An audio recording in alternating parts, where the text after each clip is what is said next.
Some men build empires, others protect them.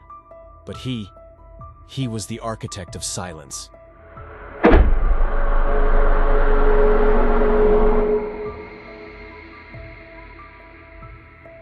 In the arid highlands of Sinaloa, Mexico, where the sun scorched the earth and hope died young, Jesús Reynaldo Zambada García was born in 1951. He came into a world where survival was unguaranteed, and the government was a distant myth. His family wasn't powerful. They weren't connected. They were farmers, laborers, people who broke their backs for pennies and buried their children too young. But Reynaldo, who the world would later know as El Rey, the king, wasn't built for the fields. He was built for the game. His older brother, Ismael El Mayo Zambada, was already moving in the shadows of the narco world, learning the trade, studying the power dynamics of Sinaloa's criminal underworld. Reynaldo watched. He didn't rush, he didn't compete, he observed. While other young men in Sinaloa were trying to prove themselves with guns and bravado, Reynaldo was learning something far more valuable: patience. Because in the world of narcos, the loudest man dies first. And Reynaldo had no intention of dying young. The Zambada brothers grew up in a Mexico that the government abandoned. No schools worth attending, no hospitals that could save you, no police that protected anyone but the rich. The cartels filled that vacuum. They became the real authority, the real providers, the real law. And Reynaldo saw it clearly. If you wanted power in Sinaloa, you didn't need a badge or a ballot. You needed product, roots, and loyalty. Everything else was theater. In the 1970s and early 1980s, while El Mayo was rising through the ranks of the Guadalajara cartel under Miguel Ángel Félix Gallardo, Reynaldo was getting his own education. He started small, moving pot and dope through the Sinaloa mountains, learning the geography, understanding which cops could be bought and which needed to be avoided. But unlike the flashy traffickers who drove new trucks and wore gold chains, Reynaldo stayed invisible. No parties, no women flaunting his money, no corridos sung about his exploits. He was a shadow, and shadows don't get arrested. He learned logistics before he learned violence. He understood that moving stuff wasn't about being tough, it was about being smart. Roots mattered more than muscle. Timing mattered more than firepower. A well-placed bribe was worth 10 gunmen. And most importantly, the best smuggler was the one nobody knew existed. Reynaldo became that man. While other traffickers were getting busted or killed, he moved tons of product across borders without leaving a single photo, a single fingerprint, a single witness who could identify him in court. When the Guadalajara cartel splintered in the late 1980s after the murder of DEA agent Enrique "Kiki" Camarena, the Mexican drug trade exploded into chaos. Cartels fractured into warring factions. Tijuana, Juarez, Gulf, and Sinaloa all fought for territory, for roots, for power. Blood flowed in the streets, bodies piled up in ditches. And in that chaos, the Zambada brothers saw opportunity. El Mayo became one of the founding pillars of the Sinaloa Cartel, alongside Joaquin El Chapo Guzman and Hector El Güero Palma.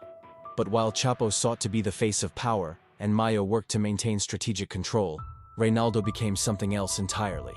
He became the logistical genius, the man who made the impossible happen. He was the architect behind the tunnels, the phantom behind the shipments, the silent hand that ensured tons of powder, dope, crystal, and pot reached their destinations without a hitch. By the 1990s, the Sinaloa Cartel wasn't just a criminal organization. It was a corporation, a government, an empire that stretched from Colombia to Canada. And at the heart of its logistical operations was Jesús Reynaldo Zambada García. He controlled the routes, he managed the tunnels, he coordinated shipments with military precision. While Chapo got the headlines and Mayo controlled the politics, El Rey made sure the stuff moved.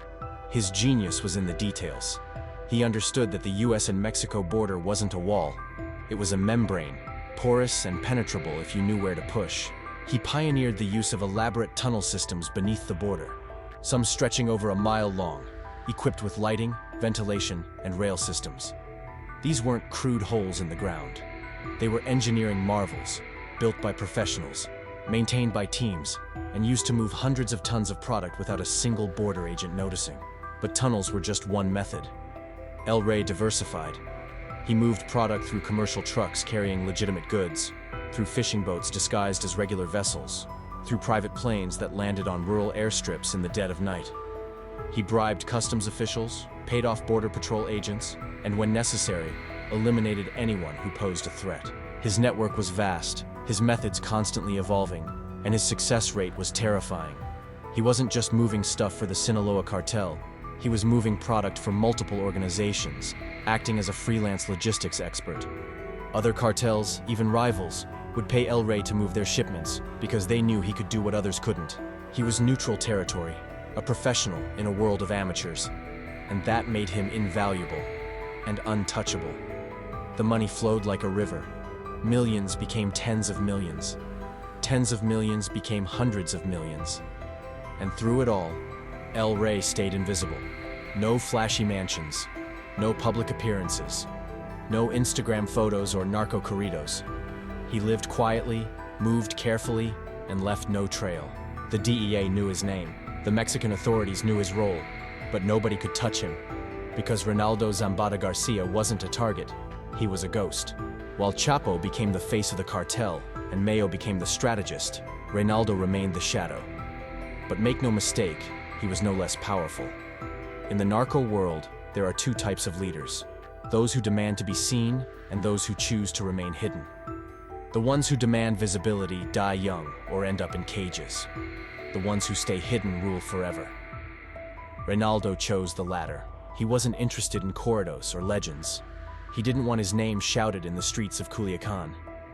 He didn't need women, fame, or fear to validate his existence. What he wanted was control. Control over the systems that moved the stuff. Control over the people who worked for him. Control over his own fate. And for decades, he had it. His reputation within the cartel was legendary. When shipments needed to get through impossible checkpoints, they called REY. When a tunnel needed to be built beneath a heavily fortified section of the border, they called REY. When logistics became too complicated for anyone else, they called REY. He was the fixer, the architect, the silent engine that kept the Sinaloa machine running. Without him, the empire would have collapsed, and everyone knew it. But power, no matter how quietly held, attracts attention. The US government was watching, the DEA was building cases, and slowly, methodically, they began to piece together the puzzle of who Jesús Reynaldo Zambada García really was. They tracked shipments, they followed money, they flipped informants, and eventually, they realized the truth. El Rey wasn't just a member of the Sinaloa Cartel, he was the reason it worked. In the early 2000s, the pressure on the Sinaloa Cartel intensified. The Mexican government, under pressure from the United States, launched military operations against the cartels. Chapo was captured in 1993, escaped in 2001, and continued to operate with increasing recklessness. Mayo stayed in the shadows, managing the political and strategic side of the cartel, and REY kept the product moving, even as the noose tightened. But the game was changing. Technology was evolving. Wiretaps were getting better. Informants were everywhere. And the US government was no longer satisfied with arresting street-level dealers. They wanted the architects, the kingpins, the men who made it all possible. And Reynaldo's name was at the top of the list. In 2008, the walls finally closed in. US authorities issued an indictment against Jesús Reynaldo Zambada García, charging him with conspiracy to distribute powder, dope, crystal, and pot into the United States.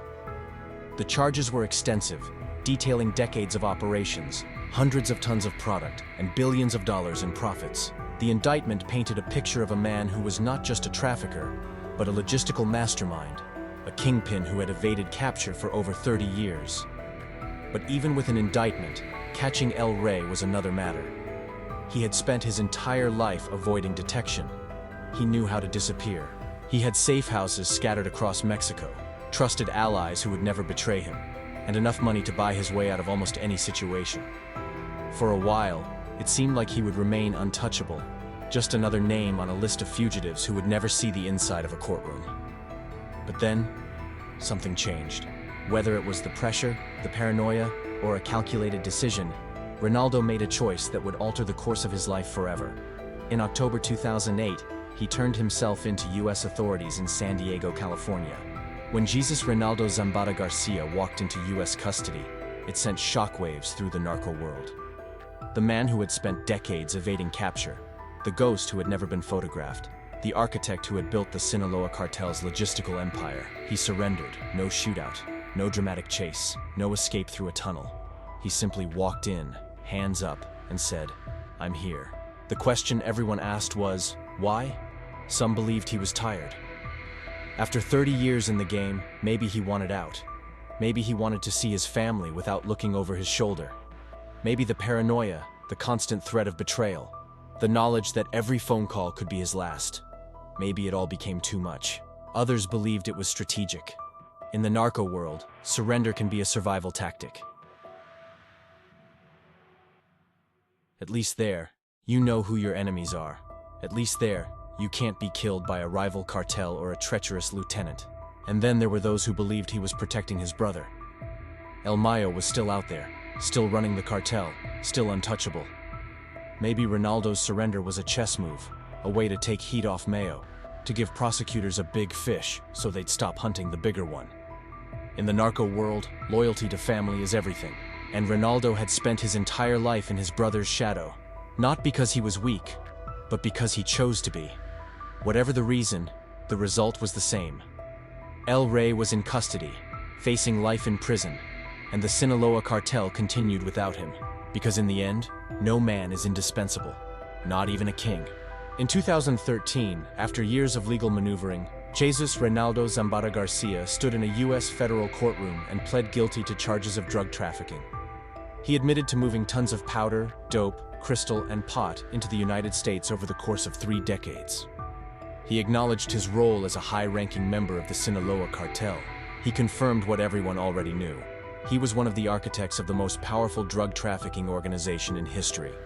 But Rey didn't just plead guilty, he cooperated. He provided information, he named names, he detailed operations. He explained how the tunnels were built, how the shipments were coordinated, how the bribes were paid. He gave prosecutors a roadmap of the Sinaloa Cartel's inner workings, a blueprint of the empire he had helped build. To some, this made him a traitor. In the narco world, there is no greater sin than betrayal. Informants are marked for death, their families hunted, their names cursed.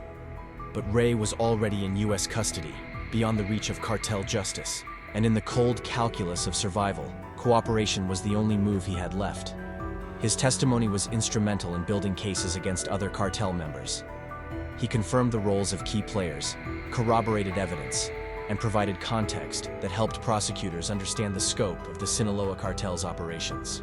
His cooperation wasn't just a confession. It was a dismantling, a careful deconstruction of the machine he had spent his life building.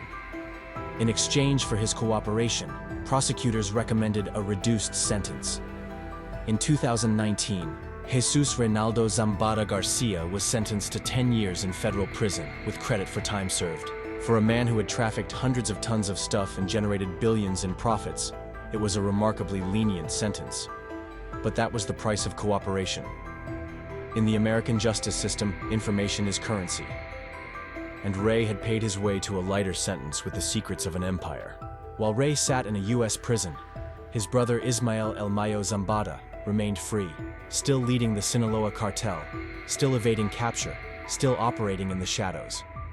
For years, Mayo had been considered the most elusive drug lord in the world, a man who had never been arrested, never been photographed by authorities, never spent a single day in custody. He was a legend, a ghost, a myth. And throughout it all, the question lingered. Did Rey's surrender protect Mayo? Did his cooperation deliberately avoid implicating his brother? Did he take the fall to ensure Mayo stayed free? The answer, like most things in the narco world, remains murky. Rey's testimony didn't directly implicate Mayo in specific operations. He cooperated, but he didn't betray family. There's a difference. In the world of organized crime, loyalty to blood runs deeper than loyalty to the organization. And Reynaldo, despite his cooperation, never crossed that line. Mayo continued to run the cartel with the same quiet efficiency that had defined his entire career. He avoided the spotlight, managed the politics, and ensured the stuff kept moving. The Sinaloa Cartel adapted, evolved, and thrived. And in the background, always in the background, was the knowledge that El Rey had once been the man who made it all possible. In 2024, after decades on the run, El Mayo was finally captured by US authorities in a dramatic operation. His arrest marked the end of an era, the closing of a chapter in the history of the Sinaloa Cartel. But by then, REY had already served his time, already paid his debt, already faded into obscurity. Today, Jesús Reynaldo Zambada García is a free man. He served his sentence, completed his cooperation, and walked out of federal prison into a world that had moved on without him. The Sinaloa Cartel is still operational, though fractured and weakened by arrests and internal conflicts. The narco world continues to churn, new players rising to replace the old, new methods replacing the tunnels and trucks that REY once pioneered. But REY himself? He's a ghost again. No interviews, no social media presence, no narco corridos celebrating his release. He disappeared back into the shadows, back into the anonymity he spent his entire life cultivating. Some say he's living quietly in the United States under witness protection. Others claim he returned to Mexico, to Sinaloa, to die in the land where he was born. Nobody knows for sure, and that's exactly how he wants it. Because El REY was never about fame. He was never about being remembered. He was about survival, about control, about building systems that worked. And even now, in freedom or exile, he remains what he always was, a shadow, a whisper, a legend nobody can prove existed. The Sinaloa Cartel continues without him. The stuff still flows across borders. New tunnels are built, new routes are opened, new architects rise to replace the old. Because in the narco world, no man is irreplaceable, not even a king. But those who knew him, those who worked with him, those who understood what he built, they know the truth. Jesús Reynaldo Zambada García wasn't just a trafficker. He was an architect, a ghost, a man who built an empire in silence and walked away when the walls closed in. He didn't die in a hail of bullets. He didn't rot in a Mexican prison. He didn't become a martyr or a myth. He survived, and in the narco world, survival is the ultimate victory. History remembers the loud ones. Chapo, with his escapes and his trials. Pablo Escobar with his violence and his mansions. But history forgets the quiet ones, the architects who made it all possible. El REY is one of those forgotten men, a kingpin who never wore a crown, a legend who never sought fame. But his legacy lives on. Every tunnel that gets discovered beneath the US-Mexico border, every sophisticated smuggling operation that gets busted, every logistical innovation in the drug trade, they all trace back to the methods El REY pioneered. He didn't invent drug trafficking, but he perfected it. He turned chaos into system, risk into certainty, and impossibility into routine. The young traffickers coming up in Sinaloa today don't know his name. They've never seen his face. But they're walking in his footsteps, using his methods, following the blueprint he created. Because in the narco world, innovation doesn't come from the men with the guns. It comes from the men with the plans. And Jesús Reynaldo Zambada García had the best plan of all. Stay invisible, stay smart, and survive. He did all three. And in a world where most men die young or spend their lives in cages, that makes him the rarest kind of criminal. The one who got away. Some men chase power. Some men build empires. But a few, they become the invisible hand that makes it all possible. El REY didn't need a throne. He was the foundation the throne was built on. And when he walked away, the empire kept standing. Because the best kings are the ones nobody remembers.